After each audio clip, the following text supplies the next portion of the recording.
काय गिफ्ट आहे आपण बघू.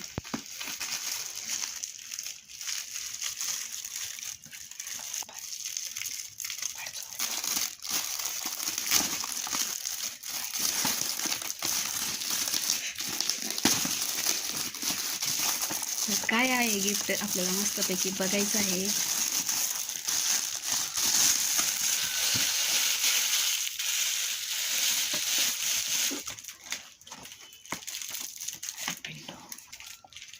तर यामध्ये आहे मस्त अशी रिमोट कंट्रोल कार.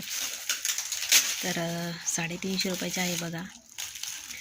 माझ्या मोठ्या मुलाने घेतली बघा, त्याच्या भावासाठी, छोट्या भावासाठी. गल्ले त्याने पैसे साचून त्याच्या छोट्या भावासाठी गिफ्ट मस्त असं घेतलेलं आहे. बघू शकता मस्त अशी कार आहे आणि हा आहे रिमोट. तर आजचा ब्लॉग